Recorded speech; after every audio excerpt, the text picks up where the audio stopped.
Shalom, brothers and sisters. Shalom. Come here today, talk a little bit about this vehicular manslaughter versus murder. Okay. Now, if you go up here to the bar, or you go over to a friend's house, or any place, you go and enjoy a cold beer. Okay. You have 1, 2, 3, 4, 5, 6 beers. I don't know how many beers you drank. I don't know how many beers you done had now.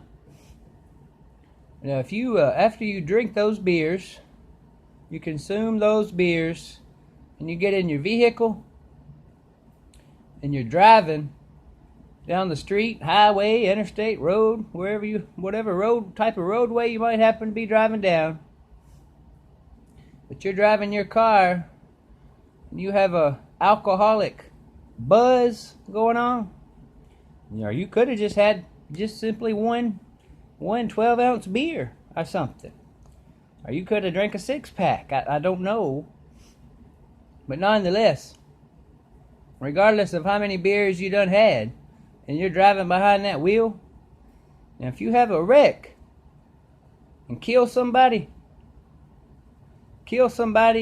in the other car, now they're gonna take you to jail. Okay, now if you live out here in the liberal state of California, if you live in a very dominated by liberal politics, like the state of California, if you kill somebody with your vehicle on accident, it was an accident, a wreck, an accident, crash.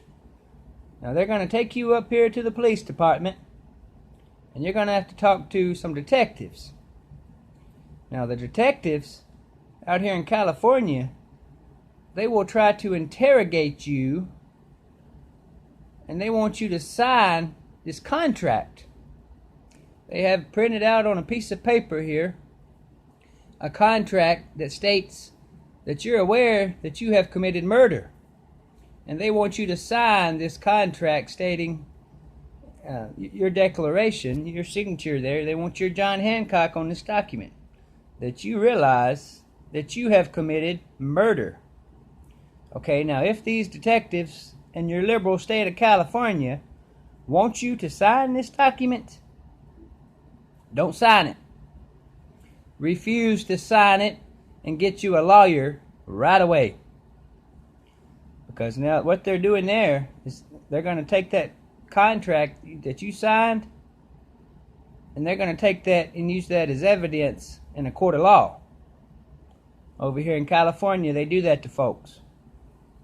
Now, if it was just a freak accident and you only drank 1 or 2 beers or something, and you accidentally got in a wreck and killed some people in another car, now if you sign a piece of paper understanding that you committed murder, they're going to hold your feet to the fire with that contract right there in the court. But now if you refuse to sign that contract, that piece of paper, and instead contact a lawyer and tell him your situation, the lawyer will defend you. Okay? Now you either sign that document and get thrown in prison for murder, or you don't sign that document, get you a lawyer, and you get thrown in prison for vehicular manslaughter, which is a lighter charge than murder. Okay, now be careful. If you ever find yourself in one of these type of situations, don't sign no documents. I don't care if they're holding a gun to your head. Don't sign a document stating that you committed murder. Don't do it. Don't do it. Shalom. Shalom.